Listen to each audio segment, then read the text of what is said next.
Salut Julien, merci de me recevoir ici sur le stand de la société X1 Racing Suspension. Comment vas-tu? Très bien, malgré le temps, c'est très bien. Ok, génial. Est-ce que tu peux nous rappeler ce que fait cette société X1 Racing? Alors nous sommes spécialisés dans la suspension, donc révision, préparation, optimisation de suspension, et maintenant la distribution des produits Öhlins depuis 10 ans pour la marque suédoise. Ok, génial. Est-ce que tu peux nous rappeler à quoi sert une suspension sur un VTT?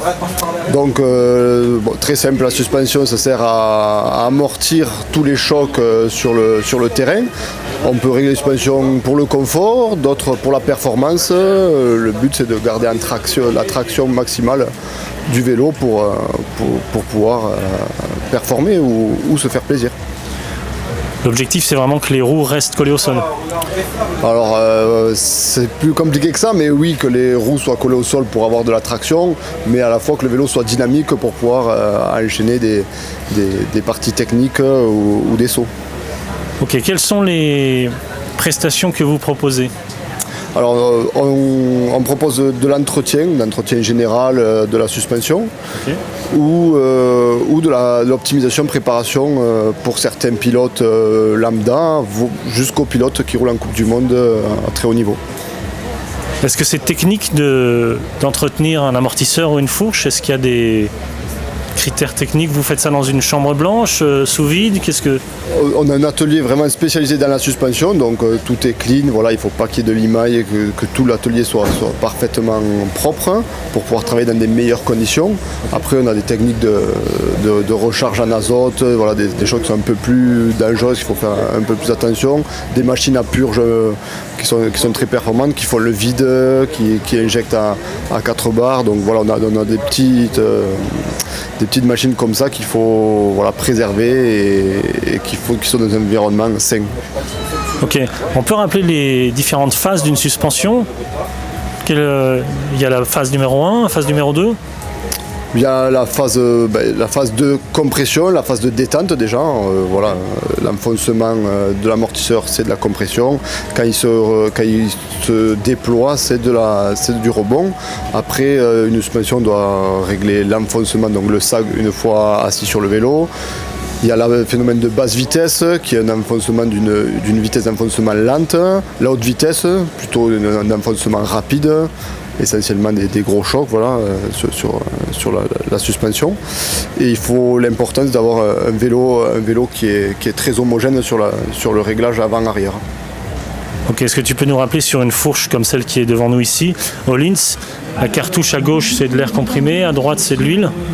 Alors chez Öhlins c'est inversé par rapport aux autres marques, donc Öhlins mettent la chambre d'air à droite, une chambre d'air fermée, donc c'est une cartouche fermée, okay, contrairement aux autres qui la chambre d'air est enfermée dans le plongeur. Là c'est vraiment une cartouche qu'on peut sortir de la fourche sans avoir à démonter la fourche.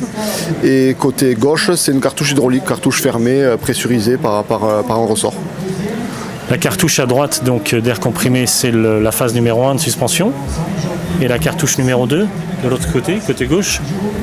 Alors il y en a une, donc la cartouche d'air fait l'effet ressort, donc ça peut être de l'air ou un ressort hélicoïdal. Et le côté gauche, la cartouche hydraulique, va permettre de gérer les vitesses d'enfoncement de la compression ou du rebond. D'accord. Est-ce que tu peux nous rappeler les principes de base d'un bon réglage d'une suspension?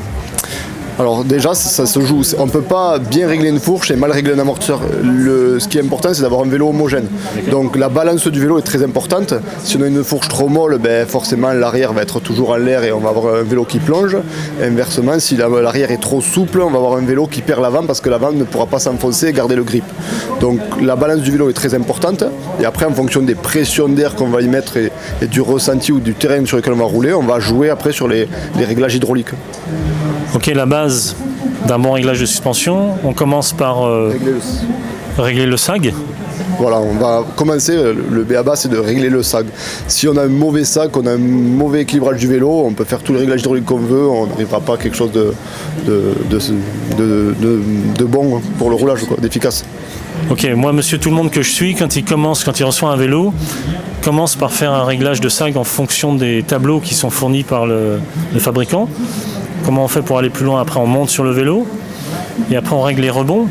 Alors souvent sur les fourches, il y a un tableau, donc n'importe quelle marque, que ce soit Fox, RockShox, Solid, mettent un tableau avec les pressions recommandées pour le poids, donc ça il n'y a pas de... Le tableau est assez juste sur toutes les marques, c'est très bien de s'en servir. Pour l'amortisseur, il n'y a rien, parce qu'en fonction des cinématiques, des ratios des vélos, des modes d'amortisseur, des volumes de bonbonnes, on n'aura pas du tout les mêmes pressions. Donc là, c'est important de régler son sag en s'enseignant sur le vélo. Il y a des petits joints de sag sur les amortisseurs, et c'est ça qu'il faut vraiment régler en s'enseignant sur le vélo. Ok, en termes de réglage de base par rapport au rebond, moi j'ai tendance à essayer de mettre la moitié des clics. Les clics, c'est vraiment en fonction de la personne, la pression d'air qu'elle va mettre. Quelqu'un qui va mettre beaucoup d'air, forcément va devoir contrer le rebond en fermant beaucoup plus. Quelqu'un qui ne met pas beaucoup d'air, qui est très léger, va être obligé d'ouvrir le rebond quasiment au maximum pour que la fourche puisse remonter rapidement, parce que la poussée de l'air ne sera pas assez forte pour le faire remonter. Donc c'est vraiment en fonction du système du poids du client et de la pression qu'il va y mettre. Ok, les réglages de suspension, notamment le sag à l'arrière, dépend effectivement, comme tu l'as dit très justement, de la cinématique de suspension. Est-ce que le réglage est différent si l'amortisseur est vertical, si l'amortisseur est horizontal ? Non, alors vu que c'est des amortisseurs pressurisés, il n'y a pas forcément de sens d'amortisseur qui va donner un réglage différent. C'est vraiment tout se joue sur le ratio de la cinématique du vélo. Il y a des vélos avec des billettes complètement différentes qui ont quasiment les mêmes ratios, donc on peut se permettre de mettre quasiment les mêmes réglages. Est-ce que le réglage de suspension ne dépend pas aussi du type de terrain ou type de pratique ?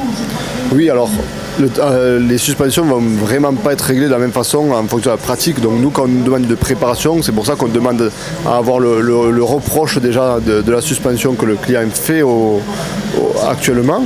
Donc on va venir corriger ces paramètres-là. Et après, en fonction de la discipline, il y a une adaptation de base qui est différente. Donc quelqu'un qui va faire du cross-country n'aura pas du tout les mêmes attentes que quelqu'un qui va faire de la descente ou du freeride ou de l'enduro. D'accord. Alors comment est-ce que vous fonctionnez ? Moi j'habite dans le sud de la France. Je crois que vous n'êtes pas très loin, vous êtes dans le 34 aussi ? Oui, on est dans l'Hérault, on est à côté de Pézenas, c'est Nézignan-l'Évêque. Ok. Si j'habite à Lille ou autre part, à Marseille, est-ce que je peux vous envoyer mes suspensions pour les faire régler ? Comment vous fonctionnez ? Alors oui, nous on travaille 90% par transport, on reçoit tous les jours 40 colis, donc c'est essentiellement du transport. C'est très simple, on a des fiches ateliers qui ont été mis en place sur notre site internet, les gens les remplissent bien, on demande le maximum de détails possible. Quand il n'y a pas assez de détails, même on appelle les clients pour avoir plus de détails. Okay. Et après, une fois qu'on réceptionne le colis, il faut compter environ une semaine. Ok, génial, je te remercie. Si on veut plus d'informations sur vos prestations, on peut visiter votre site internet ? Alors oui, notre site internet est en cours de remaniement parce qu'on a eu pas mal de soucis, donc là il est en train d'être refait. Donc il ne faut pas hésiter à nous faire un mail ou nous passer un coup de téléphone et voilà, on est 8 à l'atelier pour répondre à toutes les questions. Ok, quand le site internet fonctionne, c'est quoi l'adresse du site ? C'est www.x1-racing-suspension.com. Génial, je te remercie Julien, merci beaucoup de m'avoir reçu ici sur le stand de la marque de la société X1 Racing Suspension au Vélo Vert Festival ici à Samoëns. Merci beaucoup. Avec plaisir. À bientôt.